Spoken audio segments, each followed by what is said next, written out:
ओं शांति 20 जून 2025 साकार मुरलीर मुख्य पॉइंट रे परम पिता परम शिक्षक परम सद्गुरु शिव बाबा कहते मिठे बच्चे बाबांक ठारू स्नेह पाइबा पई आत्म अभिमानी होई बस। बाबांक ठारू आमे स्वर्गर संपत्ति नेउछु, एही खुशी रे रुह। बाबांक ठारू स्नेह पाइबा पई आत्म अभिमानी होई बस। बाबांक ठारू आमे स्वर्गर संपत्ति नेउछु, एही खुशी रे रुह। प्रश्न, संगम जुगे तुमे माने ब्राह्मणरू फरिस्ता हेबा पई केउ गुप्त मेहनत करुछ? संगम जुगे तुमे माने ब्राह्मणरू फरिस्ता हेबा पई केउ गुप्त मेहनत करुछ? उत्तर, तुम ब्राह्मण मानंकु पवित्र हेबार ही गुप्त मेहनत करबाकू पड़ुछि। तुमे समस्ते ब्रह्मांकर संतान, संगम जुगे भाई भौणी अट। तेणु भाई भौणी भितरे अपवित्र अर्थात विकारी दृष्टि रही पारिबो नाही। स्त्री पुरुष एकाठी रही उभय निजकु विज्ञ अर्थात ब्रह्मा कुमार कुमारी मने करुछ। एही स्मृति आधार रे संपूर्ण पवित्र हेले जाई फरिस्ता होई पारिबो। ओं शांति मधुर संतान माने निजकु आत्मा भावी एठारे बसिबाकू हेबो। तुमको एही रहस्य अन्य मानंकु मध्य बुझाइबाकू पड़िबो। आत्मा अभिमानी होई बसिले बाबांक सहित स्नेह रहिबो। बाबा आमको राजयोग शिखाउछंती। बाबांक ठारू आमे स्वर्गर संपत्ति नेउछु। एही चिंतन सारा दिन बुद्धि रे रहू। एहिथिरे ही मेहनत रहिछि। एहाकू घड़ी घड़ी भूली जाइथिबारु खुशीर निशा कमी जाउछि। बाबा सावधान करुछंती कि पिला माने देही अभिमानी होई बस। निजकू आत्मा भाव। वर्तमान आत्मा एवं परमात्मांकर मेला हेउछि ना? मेला लागिथिला, तेबे केबे लागिथिला? निश्चय कलिजुगर अंत एवं सत्य जुगर आदिर संगम रे ही लागिथिबो। आजी बाबा पिला मानंकु सही विषय रे बुझाउछंती, तेबे तुमकु तो निश्चय बुझिबा उचित। उच्चरु उच्च हेउछंती भगवान, पुणी तळकु आसिले रहिछंती ब्रह्मा विष्णु शंकर बाबा एवं देवता माने। मनुष्य मानकु एक कथा जना नाही जे शिव एवं ब्रह्मा विष्णु शंकर मध्य संबंध कौन। काहाकु हेले भी एमानंकर जीवन कहानी विषय रे जना नाही। त्रिमूर्तिर चित्र नामीग्रामी अटे। एही तीन जण हेउछंती देवता। केवल तीनोटी धर्म तो नुहे, देवता धर्म तो सबुठारु बड़। मुख्य हेले ब्रह्मा एवं विष्णु। एबे बाबा बुझाउछंती तुमको टॉपिक प्रस्तुत करिवार अछि। ब्रह्मारु विष्णु, विष्णुरु ब्रह्मा किपरि हेउछंती। जेपरि तुमे कहूछ आमे शूद्ररु ब्राह्मण, ब्राह्मणरु देवता हेउछु, सेही परि आंकर मध्य हेउछि। प्रथमे प्रथमे ब्रह्मारु विष्णु हेउछंती, पुणी विष्णुरु ब्रह्मा हेउछंती। सेमाने तो कहि देउछंती आत्मा ही परमात्मा, परमात्मा ही आत्मा। एहा तो हेउछि भूल, होई भी पारिबो नाही। तेणु एही विषय उपरे भल भावरे बुझाइबाकू हेबो। केही केही कहउछंती परमात्मा श्रीकृष्णंकर शरीर रे आसिछंती। जदि श्रीकृष्णंक शरीर रे आसिले तेबे तो ब्रह्मांक पाठ शेष होई जाउछि। श्रीकृष्ण तो हेले सत्यजुगर प्रथम राजकुमार। सेठारे पतित किपरि रही पारिबे, जहांकू बाबा आसी पवित्र करिबे? एहा संपूर्ण भूल कथा। ए कथा मध्य महाराथी सेवायोग्य संतान माने ही बुझी थांती। बाकी तो कहारी बुद्धि रे एही धारणा हुए नाही। एही टॉपिक तो बहुत भल। ब्रह्मारु विष्णु, विष्णुरु ब्रह्मा किपरि हेउछंती, तांकर जीवन कहानी बताउछंती। काहेकि ना तांकर परस्पर सहित संपर्क रहिछि। एही परि आरंभ करिबाकू हेबो। ब्रह्मारु विष्णु गोटिए सेकेंड रे, विष्णुरु ब्रह्मा हेबारे 84 जन्म लागि थाए। एहा बहुत बुझिबार कथा। एबे तुमे हेउछ ब्राह्मण कुलर। प्रजापिता ब्रह्मांकर ब्राह्मण कुल कुआडे गला? प्रजापिता ब्रह्मांकर तो नुआ दुनिया दरकार ना। नुआ दुनिया हेला सत्यजुग। सेठारे तो प्रजापिता नाहांती। कलिजुगरे मध्य प्रजापिता होई पारिबे नाही। से हेले संगम जुगरे। तुमे एबे संगम रे अछ। शूद्ररु तुमे ब्राह्मण होइछ। बाबा ब्रह्मा को पोष्य करिछंती। शिव बाबा ब्रह्मा को किपरि रचना करिछंती, ए कथा केही जानी नाहंती। त्रिमूर्ति चित्र रे रचयिता शिवंकर चित्र ही नहीं, तेणु किपरि जना पड़िब जे उच्चरु उच्च भगवान अटंती। बाकी समस्ते होचंती तांकर रचना। यह है ब्राह्मण संप्रदाय। तेबे निश्चय प्रजापिता आवश्यक। कली जुगरे तो होई परिबे नहीं, सत्य जुगरे मध्य नुहे। गायन करा जाए ब्राह्मण देवी देवताय नमः। तेबे ब्राह्मण केउ जुगर अटंती? प्रजापिता ब्रह्मा मध्य केउ जुगर? निश्चय संगम जुगर कुहाजिब। यह हेउछि पुरुषोत्तम संगम जुग। एही संगम जुगरे कौनसी शास्त्र रे वर्णन नहीं। महाभारत लड़ाई मध्य संगम जुगरे लागिथिला। ना सत्य जुगरे ना कली जुगरे। पांडव एवं कौरव ये एही संगम जुगरे अछंती। तुमी पांडव संगम जुगी अट एवं कौरव कली जुगी अटंती। गीतारे मध्य भगवान वाच रही ना। तुमे हेउछ पांडव दैवी संप्रदाय। तुमे रुहानी पंडा हेउछ। तुमर हैला रुहानी यात्रा जहाँ तुमे बुद्धि द्वारा करुछ। बाबा कहते निजकू आत्मा भाव। जोगर यात्रा रुह। स्थूल यात्रा तीर्थ आदि को जाई पुणी फेरी आसी थांती। ताहा अदाखल्प चली थाए। एही संगम जुगर यात्रा थरे मात्र हेउछि। तुमे सेठाकू जाई आउ मृत्युलोक को फेरिब नाही। पवित्र होई पुणी तुमको पवित्र दुनिया को आसीबाकू हेबो। सेथिपाई तुमे एबे पवित्र हेउछ। तुमे जानिछ एबे आमे ब्राह्मण संप्रदायर अटु। पुणी दैवी संप्रदाय विष्णु संप्रदाय हेबु। सत्य जुगरे देवी देवता माने विष्णु संप्रदाय अटंती। सत्य जुगरे चतुर्भुजार प्रतिमा रहिबो, जहा द्वारा जना पड़िबो जे एमाने विष्णु संप्रदायर अटंती। एठारे रावणर प्रतिमा रहिछि, तेणु रावण संप्रदाय अटे। तेणु एही टपिक रखिले मनुष्य आश्चर्य हेबे। एबे तुमे देवता हेबा पई राजयोग शिखुछ। ब्रह्मा मुख वंशावली ब्राह्मण। तुमे शूद्ररु ब्राह्मण हेउछ। पोष्य करा जाइछि। ब्राह्मण मध्य एहिठारे अछंती। पुणी देवता मध्य एहिठारे हेबे। राजवंश एहिठारे ही होइथाए। राजत्व को डिनाइस्ट कहा जाए। सत्य जुगरे विष्णुंकर डिनाइस्ट रहिछि। ब्राह्मण मानकर डिनाइस्ट कुहाजिबो नाही। डिनाइस्ट रे राजत्व चली थाए। जनक परे द्वितीय पुणी तृतीय। एबे तुमे जानुछ आमे हेउछु ब्राह्मण कुलभूषण। पुणी देवता हेउछु। ब्राह्मणरु विष्णु कुलकु, विष्णु कुलरु आसी जाउथाउ क्षत्रिय चंद्रवंशी कुलकु, पुणी वैश्य एवं शूद्र कुलकु आसीछु। पुणी ब्राह्मणरु देवता हेबु। अर्थ केते स्पष्ट अटे। चित्र रे कौन कौन सबु देखाउछंती। आमे ब्राह्मण पुणी विष्णुपुरीर मालिक हेउछु। एथिरे द्वंद्वरे पड़िबार नाही। बाबा जो रचना लेखिबाकू देउछंती ता उपरे पुणी विचार सागर मंथन करिबा उचित। काहाको किपरि बुझाइबी जहा द्वारा मनुष्य आश्चर्य हेबे जे यांकर बुझाइबा बहुत भल। ज्ञान सागरंक बिना आउ केही बुझाई पारिबे नाही। विचार सागर मंथन करी पुणी बसी लेखिबा उचित। तापरे पुणी पढ़िले ख्याल रे आसीबो। एही सबु शब्द जोड़िबा दरकार। बाबा मध्य प्रथमे प्रथमे मुरली लेखि तुम हातरे देई देउथिले, पुणी शुणाउथिले।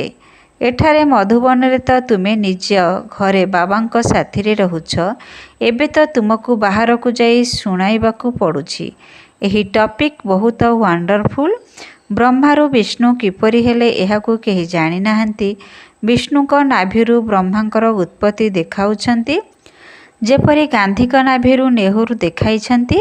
किंतु डिनाइस्ट अर्थात राजवंश तो दरकार ना। ब्राह्मण कुल रे राजत्व नाही। वर्तमान ब्राह्मण संप्रदाय दैवी संप्रदाय हेउछंती। पुणी चंद्रवंशी एवं वैश्यवंश को जीवे। एहीपरि प्रत्येक डिनाइस्ट चालुछि ना। सत्ययुग हेउछि निर्विकारी दुनिया। कलिजुग हेउछि विकारी दुनिया। एही दुही अक्षर मध्य काहारी बुद्धि रे नाही। नचेत एहा निश्चय बुद्धि रे रहिबा उचित जे विकारी रु निर्विकारी किपरि हेउछंती। मनुष्य ना निर्विकारी को जानिछंती ना विकारी को जानिछंती। तुमको बुझा जाउछि देवता माने निर्विकारी अटंती। एपरि केबे शुणी नथिबो जे ब्राह्मण निर्विकारी अटंती। नुआ दुनिया को निर्विकारी दुनिया आउ पुराणा दुनिया को विकारी दुनिया कहा जाए। ତେବେ ନିଶ୍ଚୟ ସଙ୍ଗମ ଯୁଗ ଦେଖାଇବାକୁ ପଡ଼ିବ। ଏହି ବିଷୟରେ କାହାକୁ ହେଲେ ଜଣା ନାହିଁ। ପୁରୁଷୋତ୍ତମ ମାସ ପାଳନ କରୁଛନ୍ତି ନା, ତାହା 3 ବର୍ଷ ପରେ ଗୋଟିଏ ମାସ ପାଳନ କରିଥାନ୍ତି। ସେହିଭଳି ତୁମର 5000 ବର୍ଷ ପରେ ଗୋଟିଏ ସଙ୍ଗମ ଯୁଗ ଆସୁଛି। ମନୁଷ୍ୟ ଆତ୍ମା ଏବଂ ପରମାତ୍ମାକୁ ଯଥାର୍ଥ ଭାବେ ଜାଣିନାହାନ୍ତି, କେବଳ କହିଦେଉଛନ୍ତି ଚମକୁଛି ଅଜବ ତାରକା। ଯେପରି ଦେଖାଇଥାନ୍ତି ରାମକୃଷ୍ଣ ପରମହଂସଙ୍କର ଶିଷ୍ୟ ବିବେକାନନ୍ଦ କହୁଥିଲେ, ମୁଁ ଗୁରୁଙ୍କ ସମ୍ମୁଖରେ ବସିଥିଲି, ମୋତେ ଜ୍ୟୋତି ଦର୍ଶନ ହେଲା। ଗୁରୁଙ୍କର ମଧ୍ୟ ଧ୍ୟାନ ତ କରିଥାନ୍ତି ନା। ଏବେ ବାବା କହୁଛନ୍ତି ମୋତେ ମନେ ପକାଅ। ଧ୍ୟାନର ତ କିଛି କଥା ନାହିଁ, ଗୁରୁ ତ ମନେ ହିଁ ଅଛନ୍ତି। କେବଳ ବସିକରି ମନେ ପକାଇବା ଦ୍ୱାରା କ'ଣ ସ୍ମୃତିରେ ଆସିବ? ତାଙ୍କର ଗୁରୁଙ୍କ ପ୍ରତି ଭାବନା ଥିଲା ଯେ ଇଏ ଭଗବାନ ଅଟନ୍ତି। ତେଣୁ ଦେଖିଲେ ଯେ ତାଙ୍କ ଆତ୍ମା ବାହାରି ମୋଠାରେ ଲୀନ ହୋଇଗଲେ। ତାଙ୍କର ଆତ୍ମା ଯାଇ କେଉଁଠି ବସିଲା, କ'ଣ ହେଲା, କିଛି ହେଲେ ବର୍ଣ୍ଣନା ନାହିଁ। ବାସ୍ ଖୁସି ହୋଇଗଲେ ଯେ ମୋତେ ଭଗବାନଙ୍କର ସାକ୍ଷାତକାର ହେଲା। ଭଗବାନ କ'ଣ ଏ କଥା ଜାଣିନାହାନ୍ତି? ବାବା କହୁଛନ୍ତି ସିଢ଼ିର ଚିତ୍ର ଉପରେ ତୁମେ ବୁଝାଅ। ଏହା ହେଉଛି ଭକ୍ତି ମାର୍ଗ। ତୁମେ ଜାଣିଛ ଗୋଟିଏ ହେଉଛି ଭକ୍ତିର ଡଙ୍ଗା, ଅନ୍ୟଟି ହେଉଛି ଜ୍ଞାନର ଡଙ୍ଗା। ଜ୍ଞାନ ଅଲଗା, ଭକ୍ତି ଅଲଗା। ବାବା କହୁଛନ୍ତି ମୁଁ ତୁମକୁ କଳ୍ପ ପୂର୍ବରୁ ଜ୍ଞାନ ଦେଇଥିଲି, ବିଶ୍ୱର ମାଲିକ କରାଇଥିଲି। ଏବେ ତୁମେ କେଉଁଠି ଅଛ? ତୁମ ସନ୍ତାନମାନଙ୍କର ବୁଦ୍ଧିରେ ସାରା ଜ୍ଞାନ ଅଛି। କିପରି ଅନ୍ୟ ଧର୍ମ ସବୁ ଆସୁଛି, କିପରି ବୃକ୍ଷ ବଢ଼ୁଛି। ଯେପରି ଫୁଲତଡ଼ା ହୋଇଥାଏ ନା, ଏହି ସୃଷ୍ଟିରୂପୀ ବୃକ୍ଷ ମଧ୍ୟ ଫୁଲଦାନୀ ଅଟେ। ମଝିରେ ତୁମର ଧର୍ମ, ପୁଣି ଏହି ଧର୍ମକୁ ଆହୁରି 3ଟି ଧର୍ମ ବାହାରୁଛନ୍ତି, ପୁଣି ଏଥିରୁ ବୃଦ୍ଧି ହୋଇ ଚାଲିଥାଏ। ତେଣୁ ଏହି ବୃକ୍ଷକୁ ମଧ୍ୟ ମନେ ପକାଇବାକୁ ହେବ। କେତେ ଶାଖା ପ୍ରଶାଖା ଆଦି ବାହାରି ଚାଲିଛି। ପଛରେ ଯେଉଁମାନେ ଆସୁଛନ୍ତି ସେମାନଙ୍କର ମାନ ମଧ୍ୟ ଅଧିକ ହେଉଛି। ବରଗଛର ଉଦାହରଣ ଦିଆଯାଇଛି ନା, ତା'ର ମୂଳ ନାହିଁ, ବାକି ପୂରା ଗଛ ଛିଡ଼ା ହୋଇଛି। ଦେବୀ ଦେବତା ଧର୍ମ ମଧ୍ୟ ଲୋପ ହୋଇଯାଇଛି, ବିଲକୁଲ ସଢ଼ିଯାଇଛି। ଭାରତବାସୀ ନିଜର ଧର୍ମକୁ ବିଲକୁଲ ଜାଣିନାହାନ୍ତି, ଆଉ ସମସ୍ତେ ନିଜର ଧର୍ମକୁ ଜାଣିଛନ୍ତି। ଏ କଥା କହୁଛନ୍ତି ଯେ ଆମେ ଧର୍ମକୁ ମାନୁନାହୁଁ। ମୁଖ୍ୟ ହେଉଛି 4ଟି ଧର୍ମ, ବାକି ଛୋଟ ଛୋଟ ଧର୍ମ ତ ଅନେକ ଅଛନ୍ତି। ଏହି ବୃକ୍ଷ ଏବଂ ସୃଷ୍ଟିଚକ୍ରକୁ ତୁମେ ଏବେ ଜାଣୁଛ। ଦେବୀ ଦେବତା ଧର୍ମର ନାମ ହିଁ ଭୁଲି ଯାଇଛନ୍ତି। ପୁନର୍ବାର ବାବା ତାହାର ସ୍ଥାପନା କରି ବାକି ଅନ୍ୟ ସବୁ ଧର୍ମଗୁଡ଼ିକୁ ବିନାଶ କରି ଦେଉଛନ୍ତି। ସୃଷ୍ଟିଚକ୍ରର ଚିତ୍ର ସମ୍ବନ୍ଧରେ ବୁଝାଇବା ଉଚିତ। ଏହା ସତ୍ୟଯୁଗ, ଏହା କଳିଯୁଗ। କଳିଯୁଗରେ ଅନେକ ଧର୍ମ ରହିଛି, ଆଉ ସତ୍ୟଯୁଗରେ ଗୋଟିଏ ଧର୍ମ। ଗୋଟିଏ ଧର୍ମର ସ୍ଥାପନା ଅନେକ ଧର୍ମର ବିନାଶ କିଏ କରାଉଥିବେ? ଭଗବାନ ମଧ୍ୟ ନିଶ୍ଚୟ କାହା ଦ୍ୱାରା ତ କରାଇବେ ନା। ବାବା କହୁଛନ୍ତି ବ୍ରହ୍ମା ଦ୍ୱାରା ଆଦି ସନାତନ ଦେବୀ ଦେବତା ଧର୍ମର ସ୍ଥାପନା କରାଉଛି। ବ୍ରାହ୍ମଣମାନେ ହିଁ ବିଷ୍ଣୁପୁରୀର ଦେବତା ହେଉଛନ୍ତି। ଏହି ସଙ୍ଗମ ଯୁଗରେ ତୁମ ବ୍ରାହ୍ମଣମାନଙ୍କୁ ପବିତ୍ର ହେବା ପାଇଁ ଗୁପ୍ତ ମେହନତ କରିବାକୁ ପଡ଼ୁଛି। ତୁମେ ବ୍ରହ୍ମାଙ୍କର ସନ୍ତାନ। ସଙ୍ଗମ ଯୁଗରେ ଭାଇ ଭଉଣୀ ହେଉଛ। ଭାଇ ଭଉଣୀଙ୍କ ଭିତରେ ବିକାରୀ ଦୃଷ୍ଟି ରହିପାରିବ ନାହିଁ। ସ୍ତ୍ରୀ ପୁରୁଷ ଉଭୟ ନିଜକୁ ବିକେ ଅର୍ଥାତ୍ ବ୍ରହ୍ମା କୁମାର କୁମାରୀ ମନେ କରୁଛନ୍ତି। ଏହିଥିରେ ବହୁତ ମେହନତ ରହିଛି। ସ୍ତ୍ରୀ ପୁରୁଷଙ୍କର ଆକର୍ଷଣ ଏପରି ଯେ ବାସ୍ ହାତ ଲଗାଇବା ବିନା ରହିପାରିବେ ନାହିଁ। ଏଠାରେ ଭାଇ ଭଉଣୀକୁ ହାତ ତ ଲଗାଇ ପାରିବେ ନାହିଁ, ନଚେତ୍ ପାପର ଭାବନା ଆସିଥାଏ। ଆମେ ବ୍ରହ୍ମା କୁମାର କୁମାରୀ ଏ କଥା ଭୁଲି ଯାଉଥିବା କାରଣରୁ ଏକଦମ ତଳକୁ ଖସି ଯାଉଛନ୍ତି। ଏଥିରେ ବହୁତ ଗୁପ୍ତ ମେହନତ ରହିଛି। ଯଦିଓ ଯୁଗଳ ହୋଇ ରହୁଛନ୍ତି, କିନ୍ତୁ କାହାକୁ କ'ଣ ଜଣା? ସେ ନିଜେ ଜାଣିଛନ୍ତି ଆମେ ବିକେ ଅଟୁ, ଫରିସ୍ତା ଅଟୁ। ହାତ ଲଗାଇବା ଅନୁଚିତ। ଏହିପରି କରି କରି ସୂକ୍ଷ୍ମ ଲୋକ ନିବାସୀ ଫରିସ୍ତା ହୋଇଯିବ, ନଚେତ୍ ଫରିସ୍ତା ହୋଇପାରିବ ନାହିଁ। ଫରିସ୍ତା ହେବାକୁ ହେଲେ ପବିତ୍ର ରହିବାକୁ ପଡ଼ିବ। ଯଦି ଏପରି ଯୋଡ଼ି ବାହାରିବେ ତେବେ ପ୍ରଥମ ନମ୍ବରରେ ଆସିଯିବେ। କହୁଛନ୍ତି ବ୍ରହ୍ମା ବାବା ତ ସବୁ ଅନୁଭବ କରିଛନ୍ତି।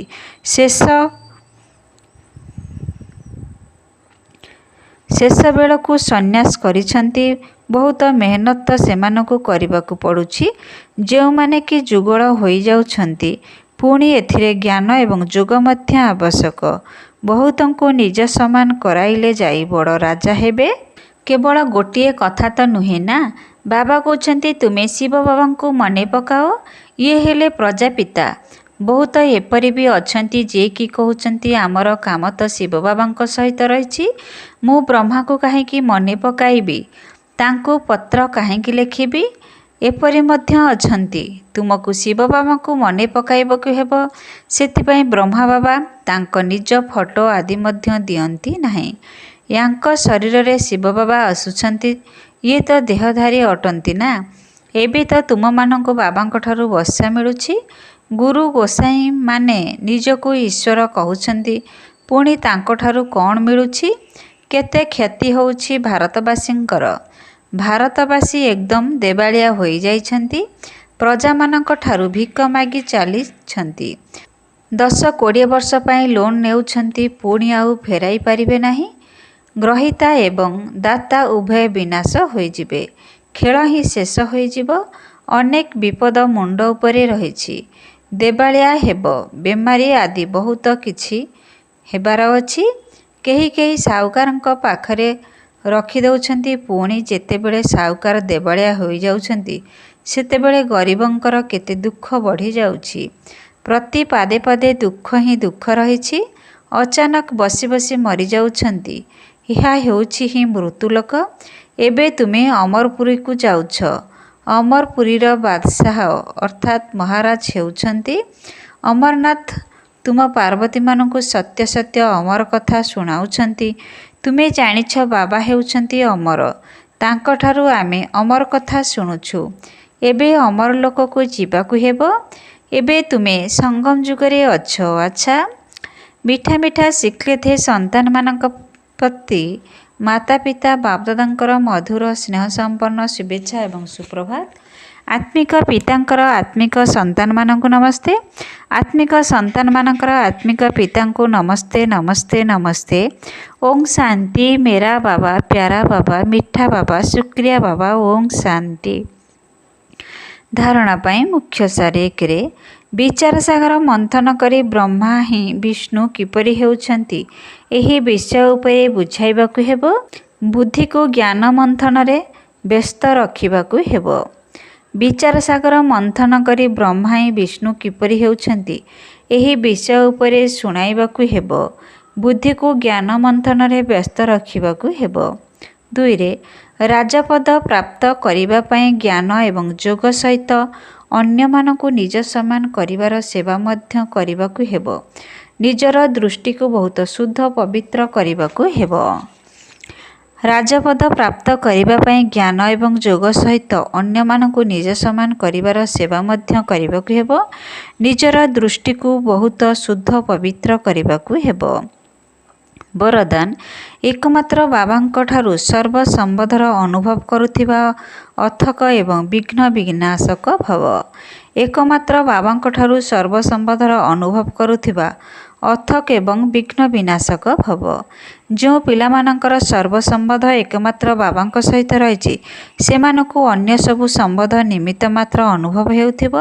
ସେମାନେ ସର୍ବଦା ଖୁସିରେ ନାଚିବା ବାଲା ହୋଇଥିବେ।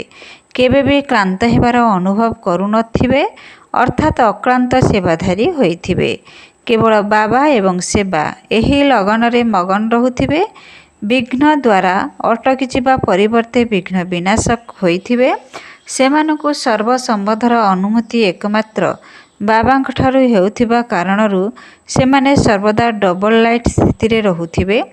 କୌଣସି ବୋଝର ଅନୁଭବ ହେବ ନାହିଁ। ସେମାନଙ୍କର ସମସ୍ତ ଅଭିଯୋଗ ସମାପ୍ତ ହୋଇଯିବ। ସମ୍ପୂର୍ଣ୍ଣ ସ୍ଥିତିର ଅନୁଭୂତି ହେବ ଏବଂ ସେମାନେ ସହଜଯୋଗୀ ହୋଇଥିବେ। ସ୍ଲୋଗାନ। ସଂକଳ୍ପରେ ମଧ୍ୟ କୌଣସି ଦେହଧାରୀ ପ୍ରତି ଆକର୍ଷିତ ହେବା ଅର୍ଥାତ୍ ବିଶ୍ୱାସଘାତକ ହେବା। ସଂକଳ୍ପରେ ମଧ୍ୟ କୌଣସି ଦେହଧାରୀ ପ୍ରତି ଆକର୍ଷିତ ହେବା ଅର୍ଥ ବିଶ୍ୱାସଘାତକ ହେବା। ଓଂ ଶାନ୍ତି। ଆଜିର ଅବ୍ୟକ୍ତ ଇଶାରାରେ ବାବା କହିଛନ୍ତି, ଆତ୍ମିକ ସ୍ଥିତିରେ ରହିବାର ଅଭ୍ୟାସ କର ଏବଂ ଅନ୍ତର୍ମୁଖୀ ହୁଅ। ଯେପରି ଅନ୍ତରିକ୍ଷ ଯାନରେ ବସିଥିବା ଯାତ୍ରୀମାନେ ଉଚ୍ଚରେ ଥିବା କାରଣରୁ ସାରା ପୃଥିବୀର ଯେଉଁ ସ୍ଥାନର ଫଟୋ ଉଠାଇବାକୁ ଚାହିଁବେ ଉଠାଇ ପାରିବେ, ସେହିପରି ଶାନ୍ତିର ଶକ୍ତି ଆଧାରରେ ଅନ୍ତର୍ମୁଖୀ ଯାନ ଦ୍ୱାରା ମାନସିକ ଶକ୍ତି ଦ୍ୱାରା ଯେକୌଣସି ଆତ୍ମାକୁ ଚରିତ୍ରବାନ ହେବାର ବା ଶ୍ରେଷ୍ଠ ଆତ୍ମା ହେବାର ପ୍ରେରଣା ଦେଇପାରିବ। ଓಂ ଶାନ୍ତି, ଓಂ ଶାନ୍ତି, ଓಂ ଶାନ୍ତି।